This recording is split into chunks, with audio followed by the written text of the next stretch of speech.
विधानसभा सत्र के 8वें दिन भी सत्ता पक्ष और विपक्ष में तकरार देखने को मिल रही है।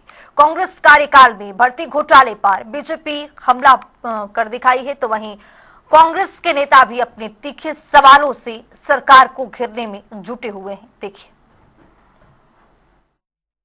विधानसभा के बजट सत्र की 8वें दिन की कार्यवाही पर बातचीत करने के मेरे साथ कांग्रेस के वरिष्ठ विधायक अशोक अरोड़ा साहब हैं। सर, 8 दिन से सदन की कार्रवाई चल रही है। प्रदेश के जो जनहित के मुद्दे हैं उस पर विपक्ष की भूमिका में या सत्ता पक्ष की भूमिका में किस तरीके से चर्चा कर रहे हैं? सर, कैसे देखते हैं आप, चूंकि आप स्पीकर रहे हैं, मंत्री रहे हैं, लंबा अनुभव है आपका।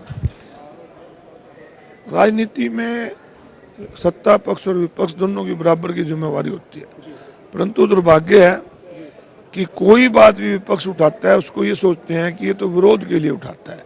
अच्छे सुझावों को भी नज़रअंदाज कर दिया जाता है।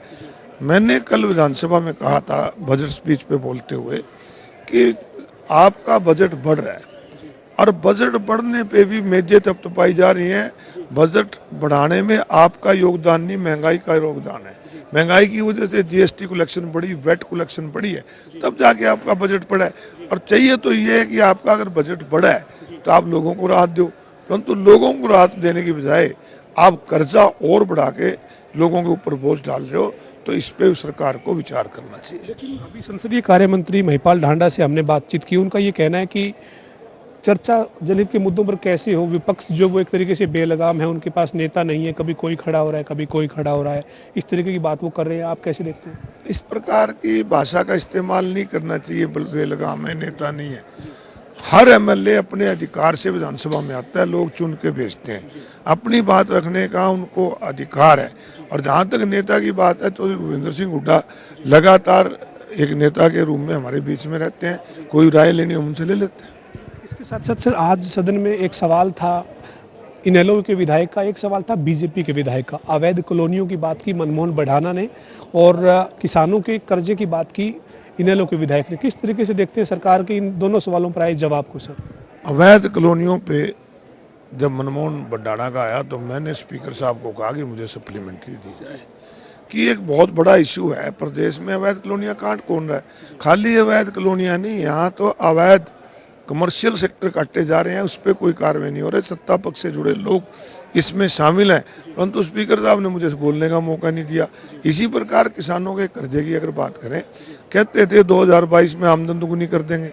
एमएसपी ना मिलने की वजह से, अच्छे बीज खाद ना मिलने की वजह से सरकार किसान की आमदन घटी है, इसलिए कर्जा बढ़ रहा है। इसके साथ एक और अंतिम सवाल है सर मेरा, ये 2008 की पुलिस इंस्पेक्टर की भर्ती का मामला कल भी सदन में उठा, आज भी उठा।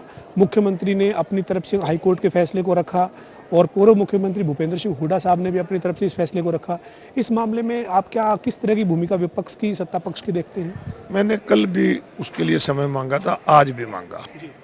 देखिए, हाईकोर्ट ने अगर कोई टिप्पणी की है तो वो कर्मचारी चयन आयोग के खिलाफ की है, और कर्मचारी चयन आयोग एक ऑटोनमस बॉडी है।